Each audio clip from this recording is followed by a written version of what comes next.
भारत स्वतंत्र झाला तेव्हा आम्हाला काय नव्हतं, तर काहीच नव्हतं. तेव्हा त्यांनी आम्हाला हक्क दिला ह्या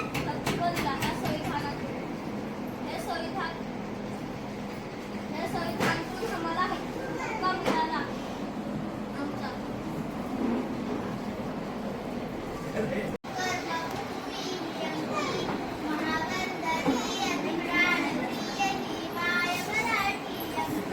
ओप्स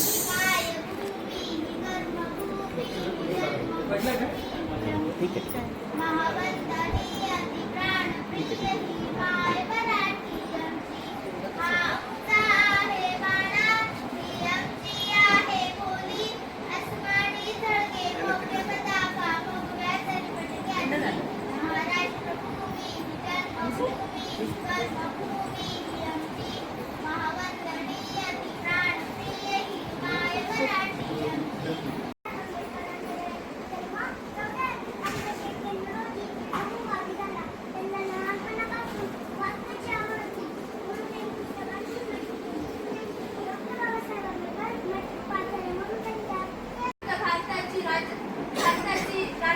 उभारणी करणारे पहिले महामानव म्हणजे डॉक्टर बाबासाहेब आंबेडकर. स्वतंत्र भारताचे पहिले कायदेमंत्री, संविधानाचे जनक, दीनदलितांच्या जीवनाला जखडलेले, गुलामगिरीचे शृंखला तोडणारे महायुद्ध, प्रेषितांच्या जीवनात अस्मितेची ज्योत पेटवणारे प्रकाश सूर्य आणि आपल्या अलौकिक विद्वत्तेचा वापर समाजातही करणारे पहिले महामानव म्हणजे डॉक्टर बाबासाहेब आंबेडकर. या महामानवाने स्वतंत्र, समता, बंधुत्व आणि न्याय या तत्वांच्या आधारावर मानवतावाद प्रस्थापित करण्यासाठी भारतीय संविधानाची निर्मिती केली. कनिष्ठ जातीतील लोकांमध्ये शिक्षणाचा प्रसार व्हावा व त्यांची सामाजिक आर्थिक स्थिती सुधारावी म्हणून त्यांनी 20 जुलै 1924 रोजी मुंबई येथे बहिष्कृती अधिकरणासमितीची स्थापना केली. डॉक्टर बाबासाहेब आंबेडकरांच्या मते हजारो वर्षांपासून शिक्षण नाकारलेल्या कनिष्ठ जातीतही अज्ञान आणि निरक्षरता हीच त्यांचे दैनिक चुकीचे कारण असून याची त्यांना जाणीव करून देणे आणि त्यांच्या मुलांना शिक्षणासाठी प्रोत्साहन करणे हा त्यांचा हेतू होता. त्यांनी या मुलांना भोजन, शिष्यवृत्ती, गणवेश अशा अनेक सुविधा पुरवण्याचा प्रयत्न केला. डॉक्टर बाबासाहेब आंबेडकरांच्या नेतृत्वाखाली शेतकऱ्यांनी पहिला संप घडवून आणला. हा संप रायगड जिल्ह्यात घडला व तो 7 वर्ष सुरू होता. हा संप खोटी पद्धती नसल्या वागा म्हणून होता. डॉक्टर बाबासाहेब आंबेडकरांनी आपल्या अनुयायांना काल एकच संदेश दिला, शिका, संघटित व्हा आणि संघर्ष करा. भारत जरी स्वतंत्र झाला असला तरी निजामाच्या जोडक्याखाली अडकलेली हैदराबादी संस्थांना जेव्हा डॉक्टर बाबासाहेब आंबेडकर यांच्या नैतिक विचारांचे पाठबळ मिळाले तेव्हा मराठवाड्यामध्ये स्वातंत्र्याची पहाट झाली. डॉक्टर बाबासाहेब आंबेडकरांच्या मध्ये सर्वात महत्त्वाची संकल्पना होती ती म्हणजे शेतीचे राष्ट्रीयकरण. मजुरांना आणि कामगारांना त्यांचे हक्क मिळवून देण्यासाठी त्यांनी स्वतंत्र मजूर पक्षाची स्थापना केली. ते काय स्त्री शक्तीचे पक्के समर्थक होते. अस्पृश्यांना सार्वजनिक ठिकाणी पाणी पिण्याचे किंवा पाणी भरण्याचे अधिकार नव्हते आणि तो हक्क मिळवून देण्यासाठी डॉक्टर बाबासाहेब आंबेडकरांनी महाड येथे 14 तळ्याचा सत्याग्रह केला. हे पाणी पिऊन कोणी अमर होणार नव्हते, परंतु इतर व्यक्तीप्रमाणे अस्पृश्यांनाही तो हक्क मिळावा यासाठी तो सत्याग्रह केला.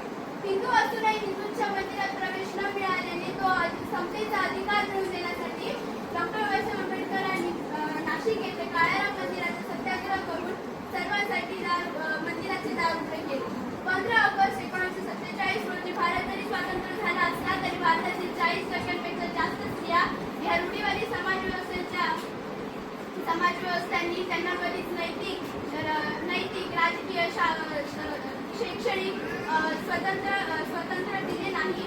परंतु स्त्रियांचे हे हक्क मिळवून देण्यासाठी डॉक्टर बाबासाहेब आंबेडकरांनी हिंदू कोड बिल संसदेत 1947 पासून सतत 4 वर्ष अभ्यास करून मांडले.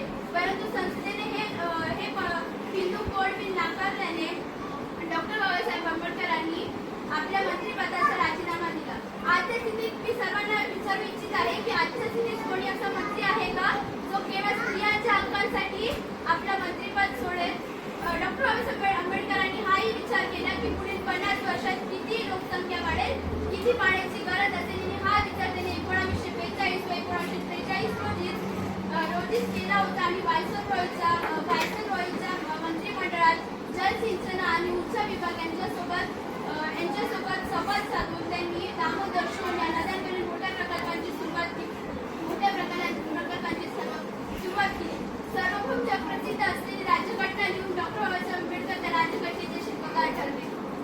राज्यघटनेने आपल्याला सर्व प्रकारचे अधिकार मिळवून दिले. ही राज्यघटना दर्शवते की आपला भारत देश कसा चालतो, त्याला नियंत्रित ठेवते, मार्गदर्शन करते आणि माणसाला माणुसकीचे आणि नैतिकतेचे दर्शन घडवून देते. म्हणून अशी ही राज्यघटना आपल्या असामान्य कर्तृत्वाने काळाच्या मार्गावर दमदार पावले उमटवणारा महान तपस्वी, ज्ञानपासक आणि दलितांचा कैवारी 6 डिसेंबर 1956 रोजी काळाच्या पडद्याआड गेला. शेवटी जाता जाता मी एवढंच सांगते, धगधगत्या सूर्यापरी प्रकाश दिला,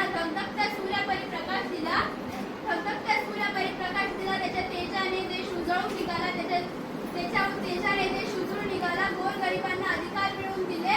6 डिसेंबर 1956 रोजी हा ज्ञानसूर्य आपल्याकडून गेला. धन्यवाद. साजरा करण्यासाठी एक विचारांची जयंती साजरी करण्यासाठी आपण या ठिकाणी उपस्थित राहिलो. सर्वप्रथम इथे पारस बालभवनमध्ये सर्व नियोजन व्यवस्था बघणारी सर असतील, माई असतील, सर्वांचे मी सर्वप्रथम आभार मानेल की त्यांनी आपल्याला या ठिकाणी हा कार्यक्रम साजरा करण्याची त्यांनी आपल्याला परवानगी दिली. चांगल्या पदावर आहे. मी एक फक्त आई आहे. आईकडनं तुम्हाला नमस्कार करते. आणि आजचा दिवस इतका मोठा आहे ज्याने आपला देश घडवण्यासाठी आपलं स्वतःचं जीवन मेणबत्तीप्रमाणे प्रज्वलित केलं आणि शांत झालं. अशा या डॉक्टर बाबासाहेब आंबेडकरांच्या जयंतीच्या निमित्ताने आज तुम्ही सगळे आलात. आजचा जो आश्रम आहे या आश्रमाची संकल्पनाच अशी आहे की नाव आहे पारस. पारस असा एक म्हणी आहे, परीस म्हणतात त्याला, कोणी पारस म्हणतं. इथे आल्यानंतर प्रत्येक मुलाचं, प्रत्येक विधवा महिलेचं, ज्याला संकटात अडकलेल्या प्रत्येकाचं इथे जीवनाचं सोनं झालं पाहिजे, त्यांना न्याय मिळाला पाहिजे. डॉक्टर बाबासाहेब आंबेडकर काय म्हणतात, शिक्षण हे वाघिणीचं दूध आहे. सिद्ध करून दाखवलं. या वाघिणीने दूध पिलं आणि तिची ही बछडे आता एवढ्या जोरजोरात डरकाळून गेली. आणि ज्या शिक्षणामुळे छत्रपती शिवाजी महाराज म्हणायचे, जिजामाता म्हणायचे, नंतर बाबासाहेब आंबेडकर म्हणतात शिक्षण हे वाघिणीचं दूध आहे, हे प्रत्येकाने पिलं पाहिजे. याची चव घेताना थोडं कडवट वाटतं, कसं तरी वाटतं, पण जेव्हा ते पिल्यानंतर जी एक शक्ती येते, त्या शक्तीला देश घडवला जातो. आज स्त्रिया कुठे होत्या, आज कुठे आहेत? कारण त्यावेळेस त्यांनी तो विचार केला 50% आरक्षण माझ्या महिलांना दिलं पाहिजे. जेव्हा ती पाण्याची दोरी ओढताना एका दोन म्हणे तिला आई येईल, ती काहीतरी गुणगुणेल, तेव्हा त्या बाळाच्यावरती ते संस्कार होतील. अशा या मातीच्या मडक्यांना घडवता घडवता आपण सगळ्या आयांनी, पण ज्या दोन पुरुषांनी आपल्याला पाठीराखा केला म्हणून आज आपण इथे उभे आहोत. नाहीतर आज आपली घर चुलीच्या कोपऱ्यात बसून जे काय घडेल ते बघत राहायचं, काय चूक आहे, काय बरोबर आहे, माझ्यासाठी काय चांगलंय, देशासाठी काय, मला बोलायची अधिकारच नव्हता. आज मी विमान उडवते, मोठमोठ्या बोटी चालवते, युद्धाचे वैमानिक मी आहे स्वतः. स्त्री कोणामुळे आहे तर या दोन पुरुषांच्या जीवन, त्यांनी स्वतःचं जीवन जगलेच नाही. उठल्याबरोबर कोणाचा तरी विचार, झोपताना उद्या कोणाचा तरी विचार.